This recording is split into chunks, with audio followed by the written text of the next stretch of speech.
प्रथमे जितेबाला पृथ्वी प्रतिष्ठा होता ये जगार ब्रह्मा प्रतिष्ठा करथिले पृथ्वी की। द्वितीय जितेबाला धाम प्रतिष्ठा होता प्रथमे पुरी धाम यही मार्कंड तीर्थरे ही प्रतिष्ठा करा जायथिला। आउ जगन्नाथंकर जगन्नाथ बलभद्र सुभद्रा चक्र सुदर्शन ये होउचंदी चारि जण चारि मूर्ति। ये चारि मूर्तिंकर भाव होउची कौन ना सत्य शांति दया क्षमा। से नुहंती केबे हेले माने आमर विभिन्न प्रकार कुत्सित जिनस से नुहंती। तेणु जगन्नाथ तैयारी करा जाइथिले कोठी आमर गुंचा घरे तांकर प्रतिष्ठा ये जगह बलभद्र जन्म करा जाए जन्म उत्सव करा जाए। तेणु यहाँ हला जन्मस्थली आर कर्मस्थली हूँ श्रीमंदिर एवं यात्रास्थली हूँ बड़दाण्ड। एवं ये मार्कंड तीर्थर महत्व विषय कहले अनेक किछि अछि। सर्वस्वाधानी रत्नानी यज्ञ धर्म शत्रुविदा गंधर्वा मुनया सिद्ध्या देवश्याप सरस्वता आयंतु सिद्धता मंत्रा सर्वकामार्थ सिद्ध्या। जहा ये पिला माने षष्ठतम ये मार्कंड आळती की करी वर्तमान समस्त को बहुत उत्साहित करुछन्ती एवं भक्त मानकर मध्य बहुत उन्नति हो। जय जगन्नाथ जय बलभद्र समस्तर मंगल।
आरती देखी करवा अर्थ कौन आरती आरत जो जो मान सब दुख सब ये सब नाश है आरती दर्शन कले।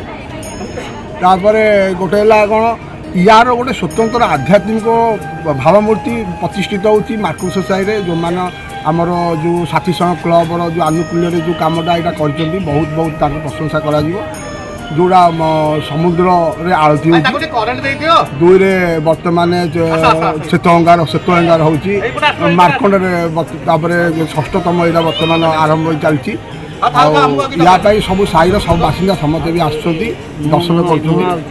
आ गोटे कथा कौन ना जो आमर जो अच्छी जो पुष्करणी ये पुष्करणी माने जो माने सब विभिन्न पाप कर्म करते आसी छड़ाती यार 10 तुठ अच्छी यार 10 भी लोक दर्शन करती।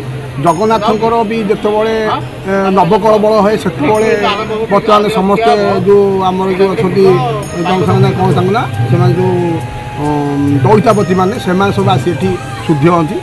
तो ये तीर्थरे पुष्ट आसिक जो काली दौड़ है पुष्ट आसिक काली दौड़ है यार भी गोटे नीतिकांति अच्छी एथि देवलू कृष्ण रामकृष्ण आसती सब महालक्ष्मी ये सब जिन स्थान सब अति पवित्र स्थान मार्कंड पुष्करणी अति पवित्र स्थान मार्कंड देव मंदिर अति पवित्र जगह। ଏଠି ସବୁ ପ୍ରକାର ଧାର୍ମିକ କାର୍ଯ୍ୟ ଏଠି ହୁଏ। କାର୍ତ୍ତିକ ମାସରେ ସବୁ ହବିଷ ଏଠିକି ଆସନ୍ତି, ସେମାନଙ୍କର ମାସକ ଯାକର ଧର୍ମ ଏଠି ସବୁ କରନ୍ତି।